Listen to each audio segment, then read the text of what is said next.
India, they say, has more potential possibly because it is not a command economy. Government involvement is much lighter than in China.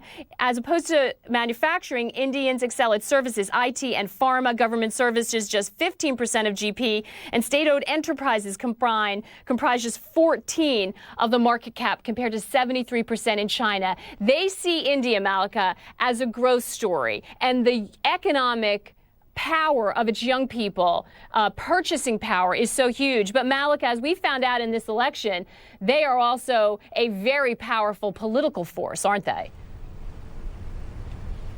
Oh, absolutely. You touched on a really key point, which is India's youth. Now, the most important thing to remember here is just the sheer size of this group. India has the world's youngest population. 65% of India's population is under the age of 35. And remember, we are a country of more than 1 billion people. So the numbers are mind-boggling. And, you know, the youth has tremendous power, economic power, certainly political power. We saw so many people, first-time voters, come out and take part in this election this time. What's interesting, though, is, you know, it has been called India's demographic dividend, but if the youth is not managed properly going forward, it could become a burden, a demographic burden on India. And let me explain what I mean by that. At the moment, the youth is struggling a little bit. They're complaining that they don't have jobs. They go to school, they go to college. When they graduate, there aren't any jobs. And that's been a big complaint that they've had against the government, against the Congress government that's now, of course, on its way out.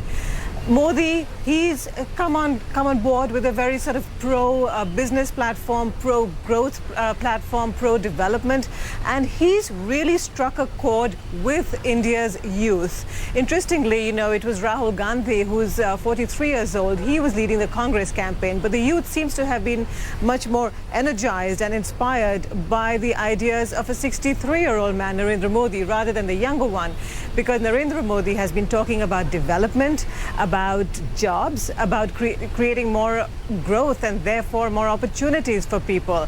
And India's youth, full of hope, full of aspiration, that's the man they've seemed to have decided to cast their vote for. Malika, anytime we see someone with a mandate, there are also very high expectations. Is there a feeling, what's the honeymoon period from these young people? You know, they want to move up. They want to establish their own life. They want to be able to buy the things they want to buy. Is there a feeling that Modi is going to have to really deliver quickly? A lot of people pointing out this is a new generation. They're not tied to the politics, the older politics of India. Presumably they have a much shorter time frame when they want to see results delivered.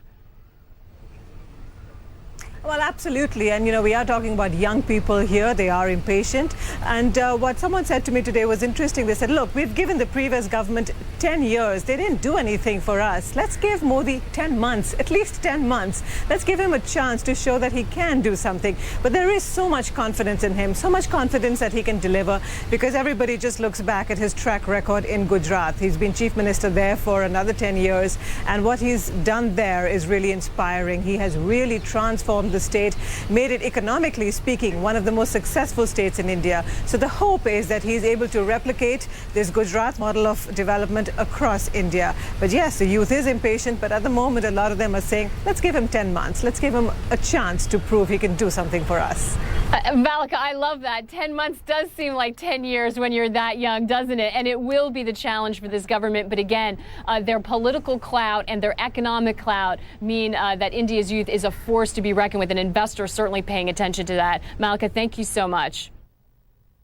Well, as we've been just discussing, the big question for the incoming prime minister will be how to deliver on those campaign promises. CNN's Becky Anderson finds out what is ahead for the BJP.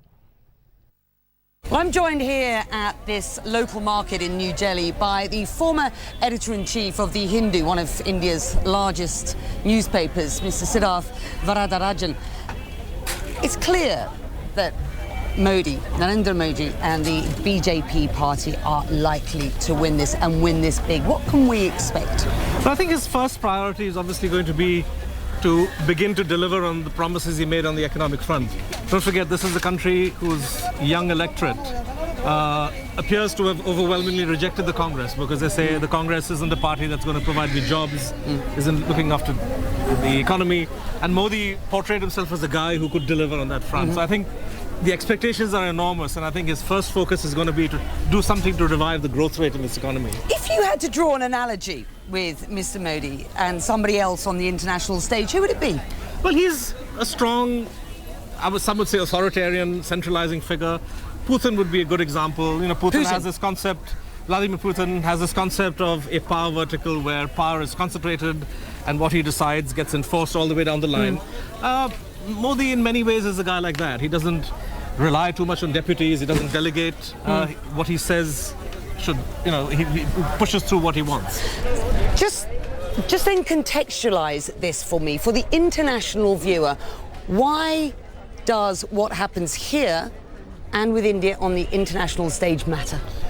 I think it matters for two reasons. One, of course, India is a large economy, large growing economy that has slowed down over the last 3-4 years. And I think obviously this has a negative impact in terms of global economic prospects. And I think the world, part of the reason why global business is bullish on Narendra Modi is that they hope that he will revive the economy, make it a better destination for foreign investment and so on and so forth. The other reason is that, you know, India is bang at the center of a crucial geopolitical region.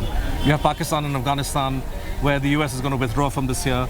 You have, you can say, worsening relations with China, between the US and China. How India negotiates its way through this very complicated environment will affect not just India, but also Asia and the wider world. And that's a big challenge for Mr. Modi.